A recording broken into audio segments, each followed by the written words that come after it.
Hermanos, buenos días. Los saludo en el nombre del Señor Jesús. Les invito a abrir la Biblia en la segunda epístola del apóstol San Pedro, en el capítulo 3. Vamos a leer desde el versículo 8 hasta el versículo 10. Segunda epístola del apóstol San Pedro, capítulo 3, versículos desde el 8 al 10. Y mientras usted lo va buscando, hermanos, le quería compartir como una especie de anécdota lo que en esta mañana, antes de venir aquí para la iglesia, había, he experimentado una situación con mi pequeño hijo. Mientras yo le estaba vistiendo y acomodándole su ropa para que él esté listo para venir a la iglesia, estaba él viendo un programa que tenía que ver con las Escrituras. Y allí estaban haciendo una especie de recreación de lo que había ocurrido con el profeta Balaam y el rey Balac, que nosotros habíamos también estado meditando en las semanas anteriores. Y lo que yo iba escuchando de lo que estaban hablando en ese programa para niños acerca de Balaam no se ajustaba a la realidad bíblica. Entonces yo interrumpí a mi hijo y le dije: Balaam fue un falso profeta, fue un hombre malo. Y Balac también fue tan malo como el profeta Balaam, porque ellos estaban haciendo una recreación con la mula que le habló. Y nosotros habíamos estado precisamente viendo en esta segunda epístola de Pedro que es mencionado Balaam. Balaam es mencionado aquí como un profeta malo, un profeta que buscó que Israel pecase. Un pueblo que estaba en Sittim, santificándose al Señor, que estaba en comunión con el Señor. El falso profeta Balaam aconsejó para que las hijas de Balac, de ese rey, estuviesen pues con el pueblo, de tal manera que fuese corrompido y fuese llevado al pecado.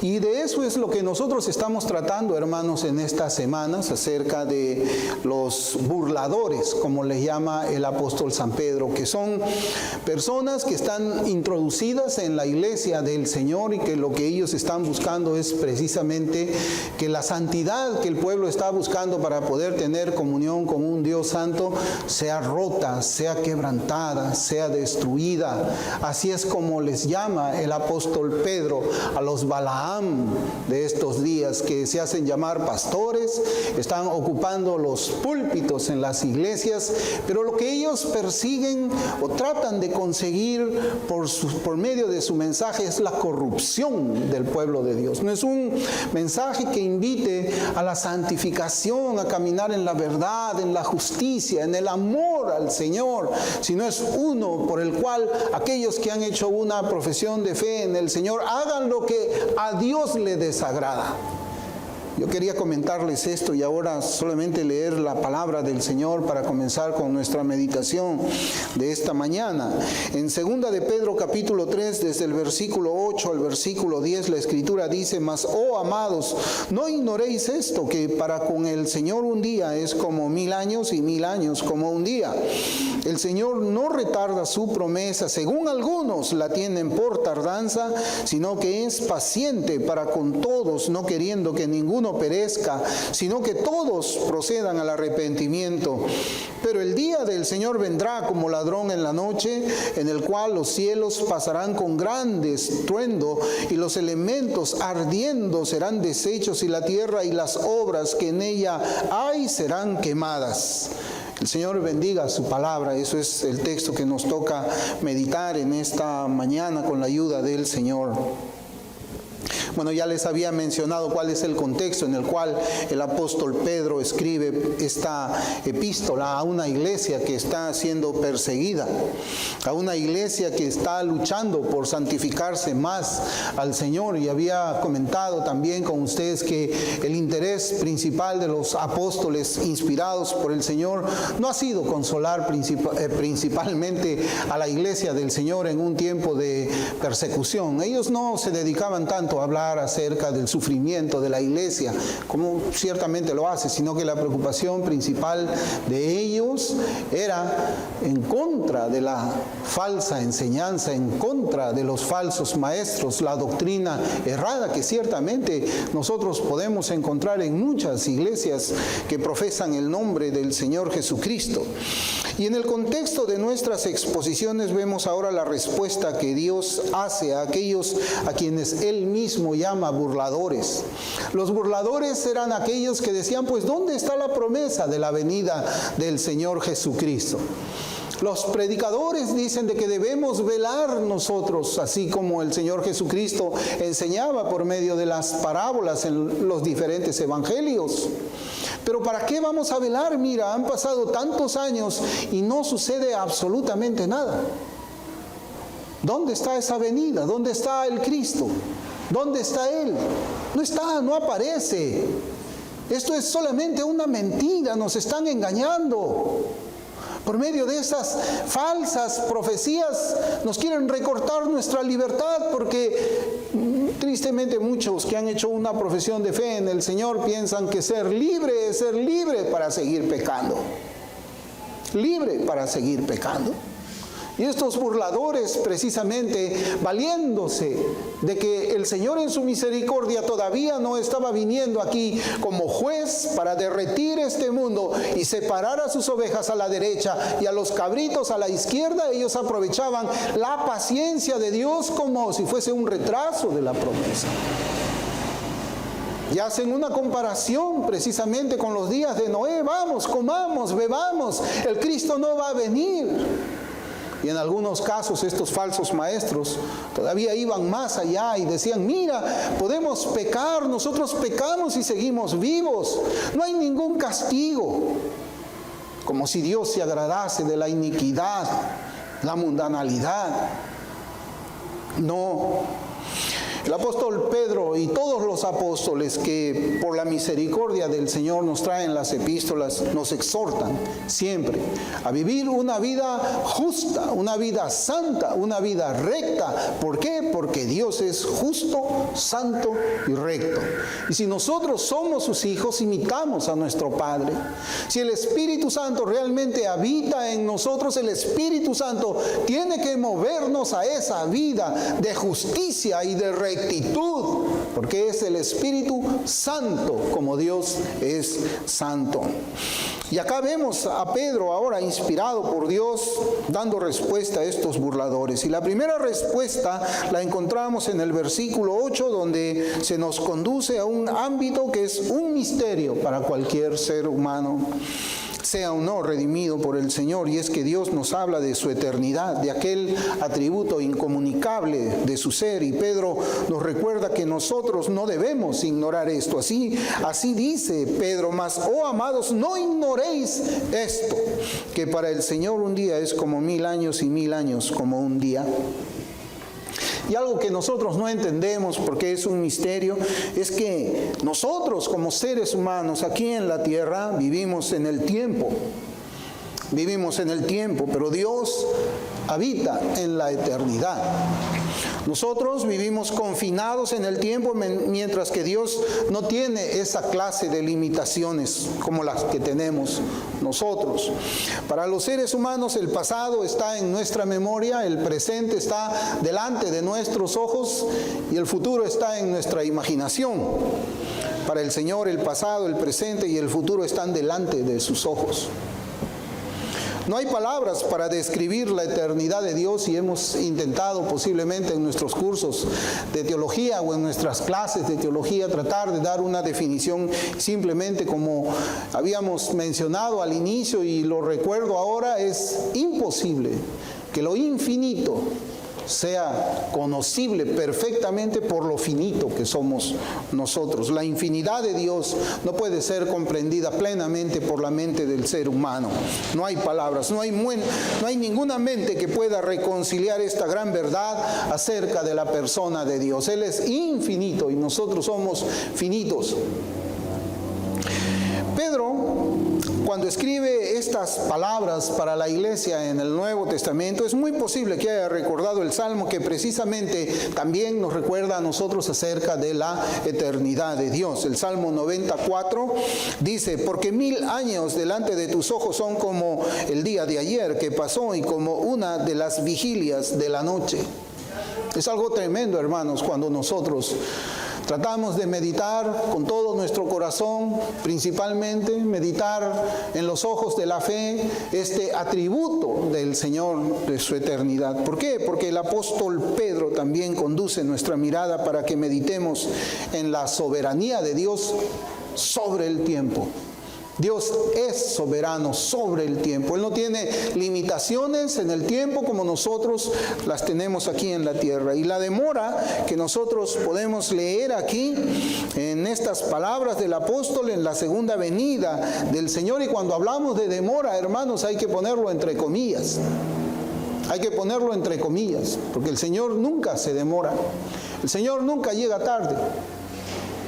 El Señor es muy puntual, y nosotros cuando hacemos un repaso por las Escrituras del Antiguo Testamento y del Nuevo Testamento, nos vamos a dar cuenta de que siempre llega el cumplimiento del tiempo para cada uno. Por ejemplo, para cada uno de nosotros ha llegado el cumplimiento del tiempo cuando el Señor en su misericordia nos rescató de esa manera de vivir vana en la cual nosotros estábamos sin Cristo por el mundo. Fue Él quien nos buscó, no fuimos nosotros quienes buscamos al Señor. Fue Él quien tomó esa iniciativa, no fuimos nosotros los que buscamos a Dios, porque la Escritura nos enseña eso. Entonces el Señor nunca retarda su tiempo, nunca sus plazos son demorados, y mucho menos el hombre puede ser un obstáculo para que el Señor Jesucristo cumpla lo que Él promete por medio de su palabra. Por eso les decía que la demora, entre comillas, en la segunda venida del Señor puede parecernos muy larga a nuestros ojos, pero para el Señor es una vigilia, es una hora. El tiempo es algo que no retiene a Dios, y nosotros, pues estando en el tiempo, podemos decir: han pasado 2000 años y todavía no viene el Señor. Seguramente que van a haber otros 2000 años que Él no va a venir aquí. Pero nuestra mirada, hermanos, debe estar puesta no en las palabras de los burladores. El burlador siempre va a decir eso. Nuestra mirada debe de estar puesta en la palabra del Señor. Allí, en esa palabra que nunca pasa, cielo y tierra pasarán, mas su palabra no pasará, dice la Escritura. Entonces nosotros no debemos de fijarnos en los discursos de muchos burladores que nos están diciendo: vive la vida, Cristo no viene, disfruta, concede a tu carne lo que tu carne te está pidiendo, vive en el pecado, vive en la iniquidad, vive en la injusticia, así como Balaam le decía a Balac para que provoque al pueblo de Israel a que se contamine y abandone ese estado de santificación que se había propuesto en su corazón. El hombre sin Cristo se equivoca cuando hace sus cálculos sobre la base del tiempo según su perspectiva humana. Se equivoca completamente. Él piensa en su corazón diciendo: esto que Cristo viene ya se ha dicho desde hace muchos siglos y hasta ahora no hay ninguna venida. Ese es el pensamiento del burlador. Ese es el pensamiento del incrédulo. Ese es el pensamiento de alguien que ha hecho una profesión de fe falsa en Cristo. Es el pensamiento de uno que dice que es cristiano, pero no lo es. No lo es. Y esto lo digo yo bajo la autoridad de la Escritura. Tal persona es un burlador. Es un burlador. Esas son las palabras de aquellos que desprecian el Evangelio y desprecian también sus santas doctrinas. Ellos no están en pos de querer hacer el bien para las almas. Ellos están detrás de objetivos egoístas y que no tienen absolutamente nada que ver con el bienestar de las ovejas del Señor Jesucristo, sino al contrario, son ciegos que guían a ciegos, y así como el ciego termina en el hoyo, ellos también terminarán en el hoyo. Pero lo que nos enseña este pasaje de las Escrituras es que los burladores ya existían en el tiempo del apóstol Pedro. Ya existían. Esta es una epístola que se escribe a finales del primer siglo y ya existían algunos, muchos quizás burladores, y con toda certeza ellos no vieron al Cristo regresando en las nubes para juzgar a las naciones. Pero debemos preguntar, ¿dónde están ahora esos burladores del primer siglo? ¿Dónde están? Ellos no vieron viniendo a Cristo en toda su majestad en las nubes. Ellos decían, mira, no hay nada, no pasa nada. ¿Dónde están ellos ahora? Pues ellos fueron alcanzados por la muerte. Si bien ellos no vieron al Cristo viniendo en su gloria, después que murieron lo vieron en su trono, allá en los cielos, allá en los cielos. Ellos, al igual como los burladores de los siglos tercero, del siglo X, del siglo XIX y de este siglo, ¿dónde están ellos?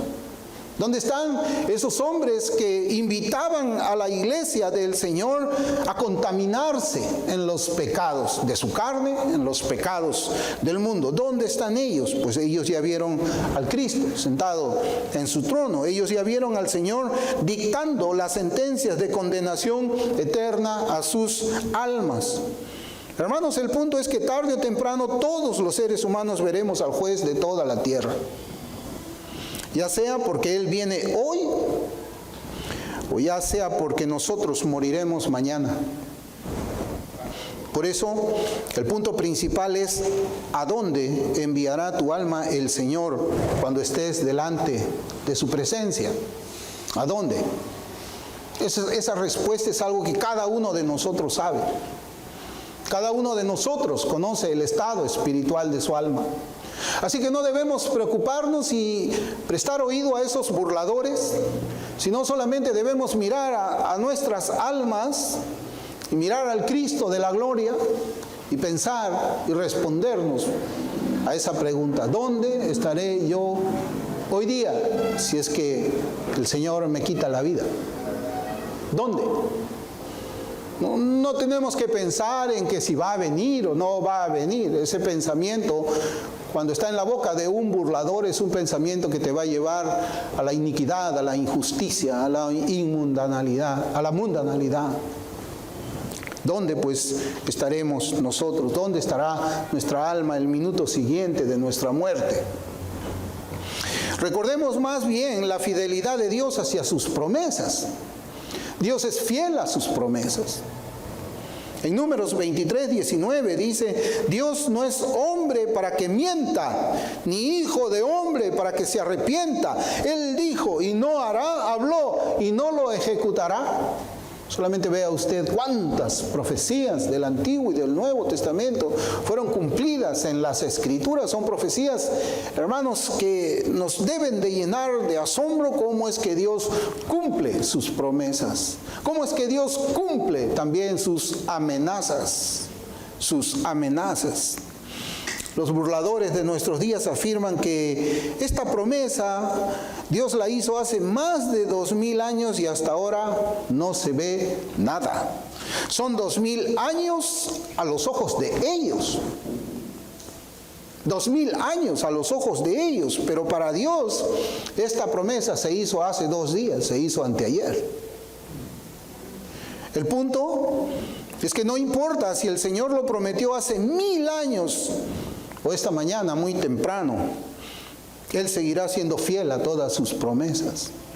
Eso es lo que debemos tener por seguro. El reformador Juan Calvino dijo: cuando se hable de la venida de Cristo, que levanten los ojos hacia arriba, porque al hacerlo nos someterán el tiempo señalado por Dios a sus propios deseos ridículos. Cuando se hable de la venida de Cristo, debemos nosotros levantar nuestra mirada a los cielos y mirar nuestra existencia corta. Nuestra existencia corta. Hoy día estamos aquí, mañana no lo sabemos. Nosotros ya hemos meditado en este atributo en nuestros estudios de teología, como yo les comentaba.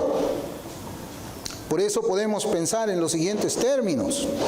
Todavía los 1000 años vistos sobre la eternidad no representan ni siquiera un solo minuto completo.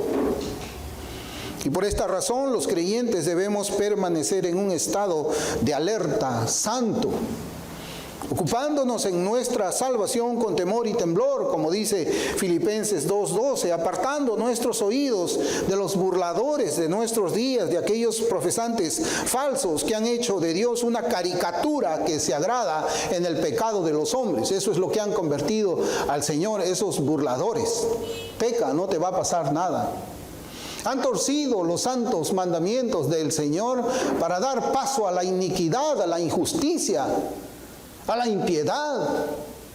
Es algo tremendo. ¿Cómo es que alguien puede osar tomar la Escritura para torcer la Biblia y alentar a las personas para que anden en los caminos que el Señor prohíbe? Es algo alarmante mirar todo eso que están haciendo. El fin puede llegar en cualquier momento. Cristo puede venir en cualquier momento. Nosotros podemos morir en cualquier momento. Así que debemos vivir nuestros días en la tierra velando y orando, como dice la Escritura. Y el Señor lo habló en muchas oportunidades cuando Él estuvo en su ministerio terrenal aquí en la tierra. Pedro contrasta la eternidad de Dios contra la impaciencia especulativa de cierta clase de profesantes. Y para terminar la meditación en este versículo, recordemos las palabras del profeta Habacuc, cuando él dice en el capítulo 2, versículo 3, aunque la visión tardará, aún por un tiempo, más se apresura hacia el fin. Y no mentirá. Aunque tardare, espéralo, porque sin duda vendrá, no tardará. Esas son palabras para nosotros acerca de nuestra existencia. Hoy día tenemos vida, mañana no lo sabemos. Hoy día hemos venido para aquí, para la iglesia, no sabemos si vamos a volver a nuestras casas. Y eso es una realidad aunque a nosotros no nos guste. No sabemos el día en que vamos a morir, pero ciertamente moriremos algún día, como también lo hicieron esos burladores. La diferencia estamos preparados para enfrentar al Señor de la gloria, estamos preparados para estar delante del Dios, el Cristo, el que va a juzgar a los vivos y a los muertos. Estamos preparados, nos hemos puesto a cuentas con Dios. ¿O acaso aquí estamos pensando que todavía tenemos unos cuantos años más por delante? Así que bebamos y comamos, démonos en casamiento, no importa cómo es que estamos viviendo la vida. O alguno piensa que tal vez va a tener la oportunidad y dice, me voy a arrepentir en el último minuto. Así, ¿cómo sabes cuándo es el último minuto? Segundo, Pedro también responde a aquellos burladores recordándonos acerca del carácter de Dios. En el versículo 9, segunda de Pedro 3:9, dice, el Señor no retarda su promesa, según algunos la tienen por tardanza, sino que es paciente para con nosotros, no queriendo que ninguno perezca, sino que todos procedan al arrepentimiento. Algunos piensan que estas palabras deben ser interpretadas como Dios no quiere condenar a ninguno. Dios no quiere condenar a ninguno y que la salvación depende del libre albedrío de cada persona. Es decir, el pecador es el soberano de su propia salvación. Y como que la predestinación no existiese en las Escrituras. Bueno, primero que todo debemos notar que el asunto del que nos habla el apóstol no es acerca de la doctrina de la salvación. Acá no está hablando de la salvación, sino que está hablando de la doctrina de la segunda venida de Cristo. Entonces no debemos mezclar unas cosas con otras. No debemos mirar el texto bíblico y llevarlo a que diga algo en un contexto en el cual el apóstol no está hablando. El apóstol aquí está hablando de la segunda venida de Cristo. Y él está diciendo en el contexto de la segunda venida de Cristo que Dios no quiere que ninguno perezca. La palabra es de quiénes está hablando. Lo segundo que debemos tener en nuestras mentes es precisamente identificar a las personas a quienes Pedro se está dirigiendo. Y mire usted en en ese versículo 9, cuando Cuando Pedro habla de los burladores, él usa la palabra algunos. Algunos. El Señor no retarda su promesa, según algunos la tienen por tardanza. ¿Quiénes son esos algunos? Los burladores. Y cuando habla de los cristianos, él usa la palabra nosotros. Nosotros. Sino que es paciente para con nosotros. Ahí está la diferencia en el versículo. Los burladores por acá, nosotros. Hablando él, incluyéndose él y la iglesia que estaba escuchando. Él usa la palabra nosotros. Ahora la pregunta, cuando dice que Dios no quiere que ninguno perezca, ¿a quiénes se está refiriendo? ¿A algunos? ¿A los burladores? ¿Dios no quiere que perezcan los burladores o Dios no quiere que perezca su iglesia? Su iglesia. Sus escogidos. Sus elegidos en Cristo desde la eternidad pasada. Tristemente nosotros encontramos de que la Escritura se tuerce vilmente para defender doctrinas que no están en la Biblia. Aquí no habla, hermanos, acerca de un deseo impotente de Dios de querer salvar a muchos, pero no puede Él salvar a muchos. No, Dios es el Todopoderoso, Dios es el Omnipotente, el Omnisciente, Dios es quien hace las cosas como a Él le place y no hay quien detenga su mano. Ese es el Dios de la Biblia. Es muy distinto a ese Dios que lánguidamente Él espera poder salvar a muchos, que Él desea que nadie perezca, pero todos perecen. Ese no es el Dios de la Biblia. Pero tristemente hay muchos quienes tuercen la Escritura para defender una doctrina que no está allí. ¿A costa de qué? De ahogar la soberanía de Dios. ¿Acaso Dios no quiere que los burladores perezcan? O quizás algunos dicen que Dios no quiere que ningún ser humano perezca. Eso es trágico. Imagínense ustedes a Dios que desea que todos sean salvos. Porque aquí estamos hablando de su voluntad. Esa palabra, cuando nosotros la leemos en la Escritura, cuando dice no queriendo que ninguno perezca, está hablando de su voluntad. Su voluntad es que nadie perezca. O más bien no quiere que ninguno de los cristianos escogidos perezca. El versículo dice que el Señor es paciente para con nosotros. Así dice la Escritura. Dice el versículo, el Señor no retarda su promesa, según algunos la tienen por tardanza, sino que es paciente para con nosotros. Ahí hay una diferencia. Ahí hay una diferencia. Es cierto que Dios es paciente con los incrédulos, y eso lo vemos, hermanos, en lo que se conoce como la gracia común. La gracia común, Cristo dijo, Dios hace que el sol salga para justos y para pecadores. Cuando hay un agricultor que es un creyente genuino, verdadero, piadoso, y tiene su parcela, al lado de un ateo que blasfema el nombre del Señor, el Señor envía lluvia para las dos parcelas. El Señor le permite al impío, a ese hombre que habla mal de Dios, le permite respirar su aire. Eso se llama gracia común, que no debe ser confundido con que Dios se agrada del pecado. Es gracia. Dios es paciente para con nosotros. Por eso surge esa pregunta, ¿quiénes son esos nosotros? Es evidente que son aquellos quienes todavía faltan arrepentirse. Faltan arrepentirse. Cuando el Señor dice no quiero que ninguno perezca, no está hablando de la iglesia que está escuchando. No está hablando de la iglesia que está escuchando.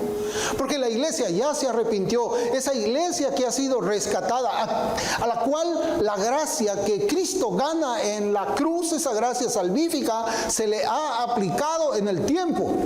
Pero todavía hay algunos que han sido escogidos desde antes de la fundación del mundo y que todavía no se han arrepentido de sus pecados. Hermanos, créanme una cosa. El día, el minuto en el que el último de los escogidos se arrepienta de su pecado y vaya a fe en Cristo, ese mismo minuto va a sonar la trompeta y Cristo va a venir, porque ya no existe ninguna razón para mantener esta creación que todavía gime por su redención. Así que hay que pensar en eso, y no sabemos cuándo es que el último de los escogidos se va a arrepentir.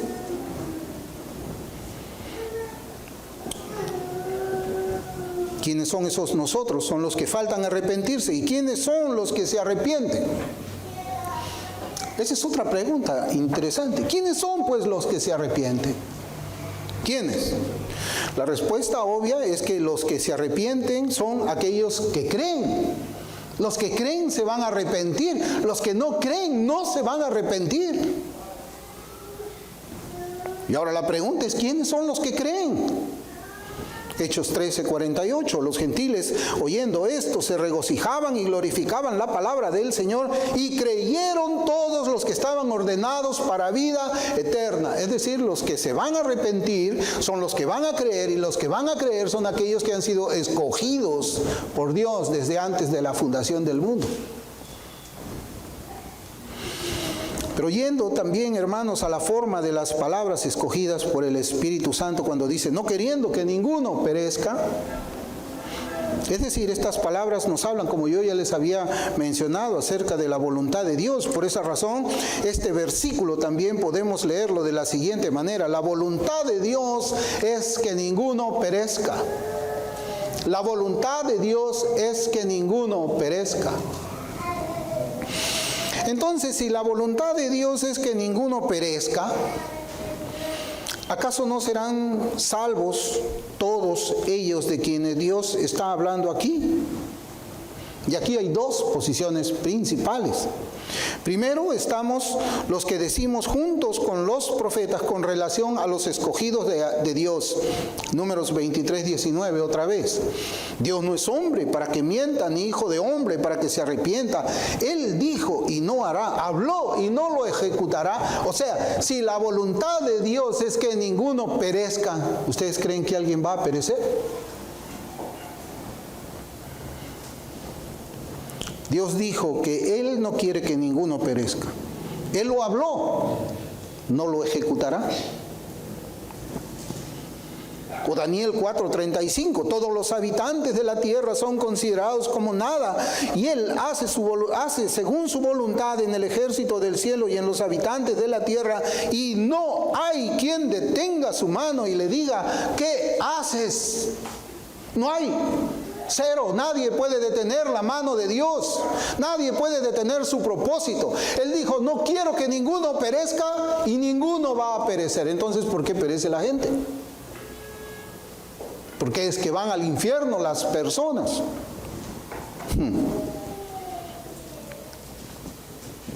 La pregunta es, ¿cómo debemos decir? ¿Dios no quiere que ninguno perezca o Dios quiere que todos sean salvos? Esa es otra manera también de que podríamos quizás abordar esta pregunta. Dios no quiere que nadie perezca, es decir, Dios quiere que todos sean salvos. Es lo mismo. Pero la realidad de las cosas, la realidad de la vida, nos enseña que no todos los hombres son salvados.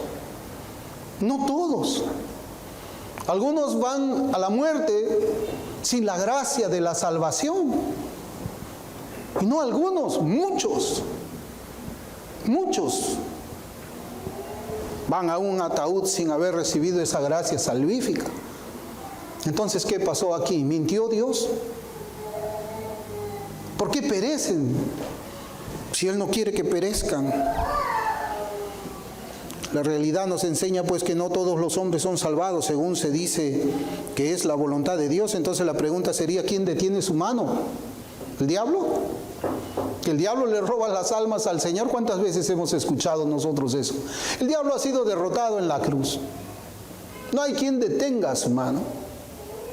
Cuando Dios se propone salvar a alguien, Él salva. Él salva. Segundo, están quienes dicen que Dios quiere débilmente, ¿no? Lánguidamente, débilmente. Dios quiere que todos sean salvos. Pero finalmente es la decisión de cada pecador. O sea, Él quiere, pero quien decide es el hombre. Yo no sé qué Dios es ese. Por eso es que el Dios que ellos tienen es un Dios pues que no pide santidad. Es un Dios debilucho. Es un Dios que se los va a llevar al cielo aún cuando anden en iniquidad. Es un Dios falso. Es una mentira lo que ellos creen. Es una mentira. Dios quiere que todos sean salvos, pero finalmente es el hombre quien decide. El hombre, la voluntad del hombre está aquí arriba, y debajo de esa voluntad está sometida la voluntad de Dios. ¿Qué Dios es ese? ¿Qué Dios es ese? Póngase a pensar. Que se somete a lo que el hombre quiere hacer. Claro, Él quiere que todos sean salvos, pero Él se somete a lo que el pecador haga o deje de hacer. No, hermanos, ese no es el Dios de la Biblia. Te han mentido, te han engañado.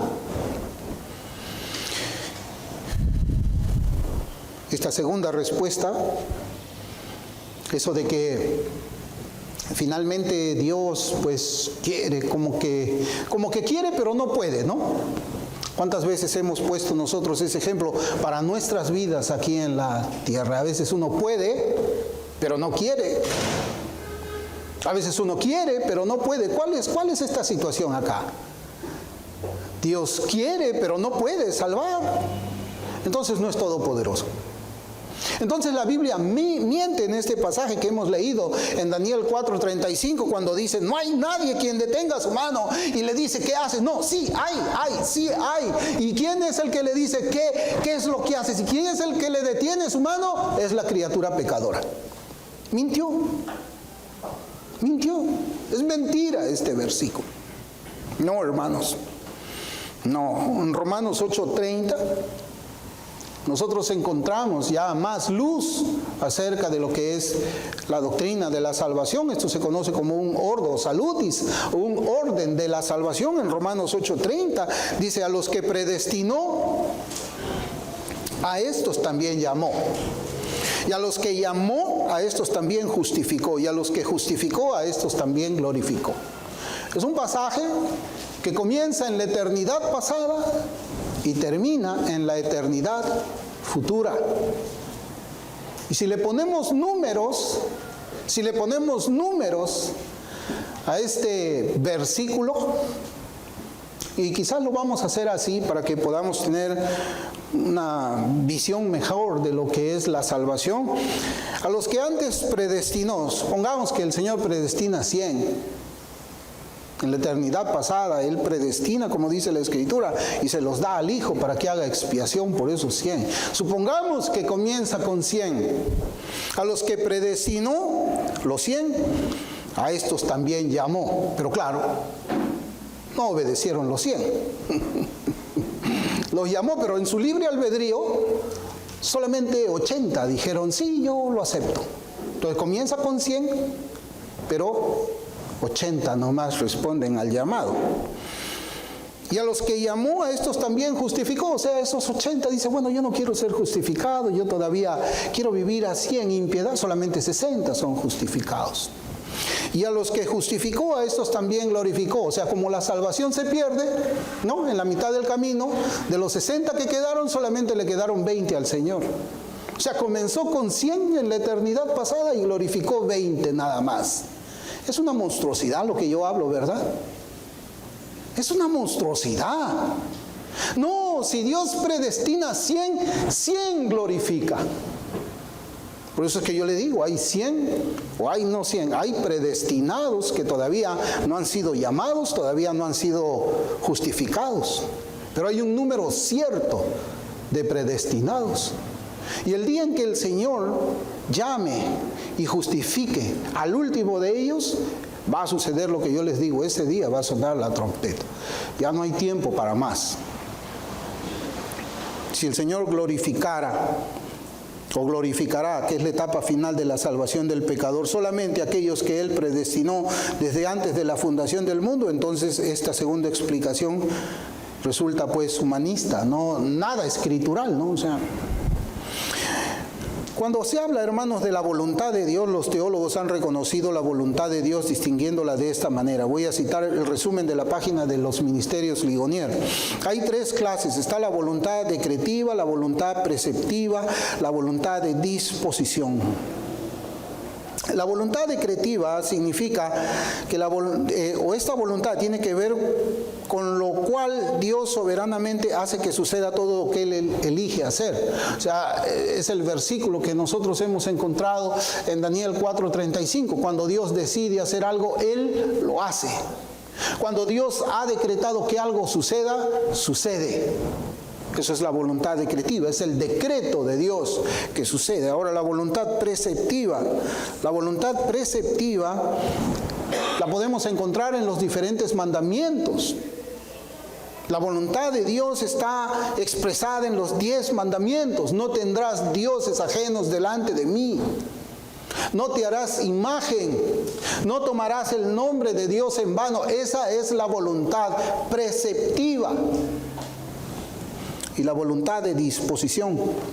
Esta es una de esas, voy a leerlo, esta es una de esas expresiones antropomórficas que hablan de las emociones de Dios, de lo que agrada a Dios, de lo que deleita a Dios, de lo que entristece a Dios. Se nos dice en otra parte de las Escrituras, por ejemplo, que Dios no se deleita en la muerte de los impíos, Ezequiel 33:11. Él no se emociona personalmente mucho al enviar a la gente al infierno, a pesar de que Él desea hacerlo, tal como se le puede pedir a un juez en la corte que envíe a su propio hijo a una cadena perpetua en la prisión con el fin de mantener la justicia. Lo haría porque era lo correcto, pero lo haría con lágrimas. No obtendría ningún placer personal aparte del placer de que se mantenga la justicia. Esa es la voluntad de disposición, en la cual nosotros encontramos que hoy día el apóstol Pedro está hablando. Imagínense, si la voluntad de Dios es que ninguno perezca, entonces el que perece está quebrantando la voluntad de Dios y merece perecer más. No, hermanos, la voluntad de Dios no es salvar a todo el mundo, porque si fuese salvar a todo el mundo, nadie podría detener su mano. Y la voluntad de Dios tampoco es dejar que la voluntad del hombre esté por encima de su propia voluntad. Eso haría de Dios un sirviente del pecador. No, Dios es soberano. Dios es soberano. Segunda de Pedro 3:10 dice: pero el día del Señor vendrá como ladrón en la noche, en el cual los cielos pasarán con gran estruendo y los elementos ardiendo serán deshechos y la tierra y las obras que en ella hay serán quemadas. Finalmente, el apóstol aquí nos habla de que hay una fecha fijada. Es lo que yo les decía, hay una fecha que está fijada. Un día específico en el cual el Señor cumplirá su promesa. O dicho, según lo que hablamos hace un momento, su voluntad decretiva se cumplirá sin que nadie pueda detener su mano. Y esa palabra es para los burladores. Acá Pedro está contestándole a aquellos que están predicando un mensaje a la iglesia del Señor para que ellos puedan vivir en las concupiscencias de su carne, para que ellos puedan vivir satisfaciendo los deseos pecaminosos inclusive. Han hecho de Dios un monstruo, un Dios que se deleita en la fornicación, un Dios que se deleita en el consumo de licor, un Dios que se deleita en la idolatría a imágenes, pero te va a llevar al cielo igual, sin que tú te hayas arrepentido de esos pecados. No, no es así, hermanos. No es así. Yo había estado leyendo también esta mañana en Lucas, en Lucas el capítulo 8, cuando el Señor está relatando aquí lo que había sucedido cuando Él liberta al endemoniado gadareno en capítulo 8. Yo solamente quisiera que nos fijemos en un versículo, el versículo 37. Yo creo que nosotros conocemos aquí ya la historia del endemoniado gadareno. Alguien, cuando el Señor le preguntó: ¿y cuál es tu nombre?, le dijo: Legión, porque había una legión de demonios viviendo dentro de ese hombre. Él estaba poseído completamente, y esa posesión demoníaca había destruido su vida. Él vivía junto con los muertos en los cementerios. Era un hombre que se salía de sí, era un hombre que vivía en cadenas, era un hombre donde la gracia del Señor no había llegado, y nosotros entendemos que esa es la persona sin Cristo. Pero el Señor en su misericordia liberta a ese hombre, liberta de esa condición de muerte en la que él se encontraba, lo liberta por el poder de su palabra. Y nadie podía detener, ni siquiera Satanás podía, hermanos, ni siquiera Satanás podía detener el poder de Dios cuando él obliga a esa legión de demonios que abandonen a ese pobre hombre. Nosotros vamos a creer que el hombre va a estorbar la mano de Dios. Usted no ha leído en 2 de Samuel, cuando David había pecado haciendo el censo, cómo es que un ángel estaba matando a miles y a miles, y David pidió perdón por eso. Acuérdense que Satanás es un ángel caído. Acuérdense que Satanás es un ser que tiene muchísimo poder, muchísimo más poder que cualquier ser humano aquí en la tierra. Sin embargo, esta legión no eran nada comparados con el poder del Señor Jesucristo. Y el Señor Jesucristo ordenó a esa legión que se fuera de ese hombre. Y obedecieron. ¿Y a dónde se fueron toda esa legión? A los cerdos.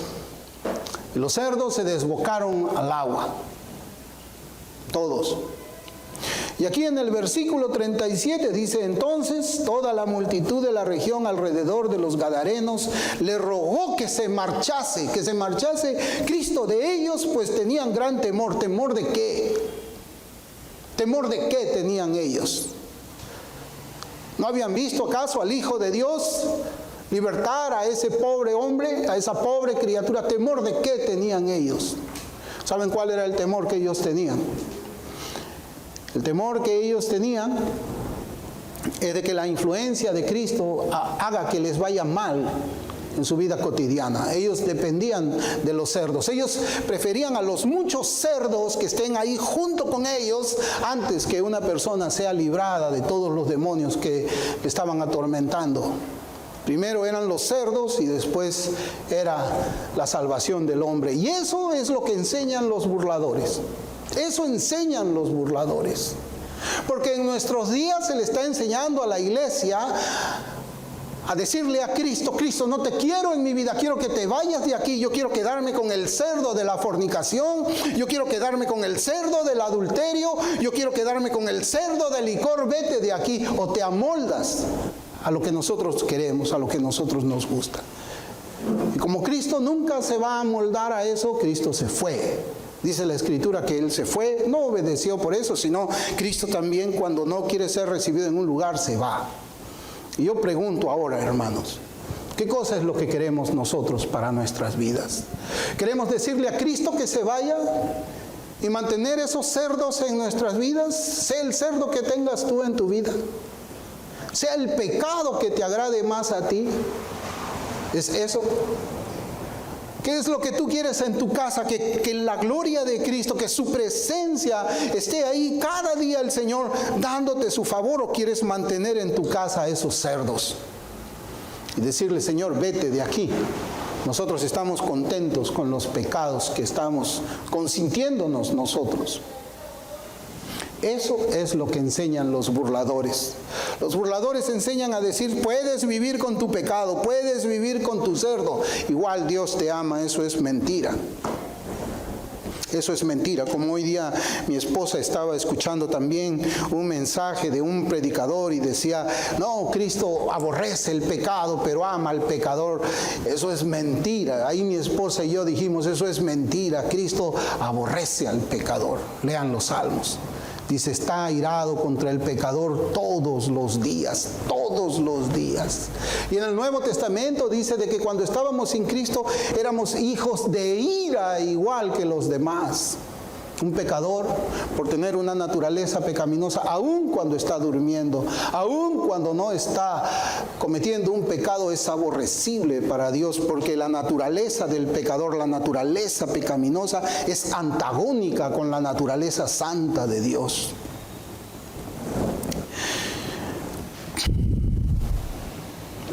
Lo que la Biblia nos enseña ahí en 2 de Pedro 3:10 es pues que hay un día fijado. Hay un día en que vamos a tener que ver al Señor cara a cara, sea porque Él venga o sea porque nosotros vayamos a morir a su presencia. Y lo que la Biblia nos dice es que en aquel día ya no hay tiempo de arrepentimiento que busque la misericordia de Dios. Ese día ya no hay tiempo, ya ese día es el día del juicio. Ese será el día en que su promesa de destrucción final será llevada a cabo. En ese día se cumplirán sus amenazas de destrucción eterna para los impenitentes y los incrédulos, y también contra aquellos quienes hicieron una falsa profesión de fe en Cristo. Ellos también van a estar. Quizás los escucharemos como ya escuchamos en la Biblia. Señor, pero en tu nombre hicimos milagros. Señor, predicamos en las plazas. Señor, hicimos esto. Señor, estábamos en la iglesia. Señor, yo iba a escuchar el sermón. Y el Señor le dice, apartaos de mí. Yo no los conozco a ustedes, hacedores de maldad, hombres acostumbrados a vivir en la concupiscencia, hombres que creyeron a los burladores, a los burladores. Y sabiendo pues que ese día está cercano, sea el día de nuestra muerte o el día en que el Señor venga, estas palabras de Dios deben movernos también a tomar acciones. Como creyentes, primero como creyentes debemos vivir nuestras vidas esforzándonos en la santidad y la justicia que Dios revela por medio de su palabra, que es la Biblia. Eso es lo que nos interesa a nosotros, hacer lo que la Biblia dice que tenemos que hacer. Nada más, nada menos. Ahora, hacer lo que la Biblia dice que yo hago, ¿en qué me convierte a mí? Bueno, a los ojos de Dios me convierte en un santo. A los ojos de los burladores me convierte en un fariseo, en un legalista, en un fanático. Claro, y eso suena mal. No podemos ser tan estrictos con esto. No podemos, claro, somos estrictos para muchas cosas. No, somos estrictos cuando de repente tenemos que poner a un frasco de veneno separado, muy lejos, muy arriba, para que un niño no lo agarre. Y si somos muy estrictos, no queremos que absolutamente nada pueda hacer daño o la muerte a alguno de nuestras familias. Y bien etiquetado ahí veneno, porque no se vaya a confundir con una Coca-Cola. Somos muy estrictos. Ahí sí somos muy cuidadosos, muy minuciosos. Pero cuando tenemos esa actitud para el alma, no, este es un fanático. Este cuerpo un día va a perecer, un día se va a convertir en polvo, pero mi alma yo sé que va a perecer, va a permanecer para siempre en la presencia del Señor. Así que es lo que me importa más a mí. Y con eso no estoy diciendo que yo no debo cuidar mi cuerpo, porque el Señor nos manda a cuidar nuestro cuerpo, porque es el templo del Espíritu Santo. Pero debo dar prioridad a mi alma, debo dar prioridad a lo que Dios me dice en su palabra. Y eso es cuidar nuestra salvación con temor y temblor. Preocuparnos en la santidad, vivir esforzándonos en medio de los burladores, porque se van a burlar de nosotros, se van a burlar. Pero la condenación de esos burladores será cierta y verdadera. También este mensaje nos trae una palabra para aquellos que no se han arrepentido de sus pecados. Y es un llamado pues al arrepentimiento y a la reconciliación con Dios. Como yo dije, el pasado está, ¿dónde? En la memoria, en el recuerdo. ¿El futuro dónde está? En tu imaginación. Nunca sabrás tú si verás el año o estarás celebrando feliz año 2023. O quizás sí lo celebres y ese es el último año de tu vida. Acuérdate en esa pandemia. ¿Cuántos que tú veías morían? ¿Cuántos a quienes tú veías salir a comprar el pan cada mañana, al día siguiente ya no los veías porque estaban metidos en una caja? ¿Cuántos? ¿Cuántos dijeron feliz año? ¿Cuántos dijeron la otra semana nos encontramos para hacer alguna actividad? Esto debe ser un llamado también para el arrepentimiento y la reconciliación con Dios. Yo no sé cuánto tiempo vas a esperar todavía a arrepentirte de tus pecados. No sé cuántas veces te han predicado el Evangelio, pero el día de tu muerte va a llegar un día. Hay una fecha. Hay una fecha. No sé cómo será, no sé cuándo será, pero a veces solamente basta mirar las noticias. Cuando salen algunas personas a sus trabajos y de repente por ahí algún delincuente, por robarles el celular, les dispara en la cabeza. ¿Dónde tienes ahí el minuto para arrepentirte? Has escuchado muchas veces el Evangelio. Y yo no te estoy deseando a ti que te pase eso, pero es una posibilidad. Nadie le desea a nadie. Eso es más, nadie sabe que eso va a pasar. ¿Cuántos han salido de su casa y nunca más han regresado a ella? ¿Dónde está el minuto? Quiero vivir este día más, disfrutando las cosas de la carne, las cosas del mundo. Y no solamente por tu vida, sino también piensa en la vida de tus hijos, en la vida de tus hermanos, en la vida de tus padres, de tus cónyuges. Por eso yo voy a leer solamente la palabra de Dios. Dice en Isaías 43, del versículo 24 al versículo 26. No compraste para mí caña aromática por dinero, ni me saciaste con la grosura de tus sacrificios, sino pusiste sobre mí la carga de tus pecados, me fatigaste con tus maldades. Yo soy el que borro tus rebeliones por amor de mí mismo, y no me acordaré de tus pecados. Hazme recordar. Entremos en juicio juntamente. Habla tú para justificarte. Esta es una invitación que hace Dios a los pecadores. Y acá dice, yo soy el que borro tus rebeliones. No son tus buenas obras. No es porque eres buena gente que tú vas a ir al cielo. Es Dios quien borra tus pecados. Y acá dice la Escritura, por amor de mí mismo, por amor a Él mismo, por amor al pacto que Él hizo antes de la fundación del mundo, cuando Él entregó a Cristo a aquellos por quienes Él iba a hacer expiación. Es un amor eterno, eterno desde la eternidad y eterno hacia la eternidad. ¿Cuánto tiempo más vas a esperar? Solamente acuérdate a cuántos le dijiste buenos días y nunca más le pudiste decir buenas noches. La vida es un vapor, es un soplo. La vida es cortísima. Ponte a cuentas con tu Hacedor. Acércate a Él en arrepentimiento y fe y pídele por misericordia. Y si tú vas a Él con un corazón recto y justo, buscando el perdón de tus pecados, Él no te va a echar fuera. Porque esa es la promesa que Él hace en su palabra. El que a mí viene no le echo fuera. Anda al Señor Jesús. Yo no te voy a hacer una oración porque eso no está en la Biblia.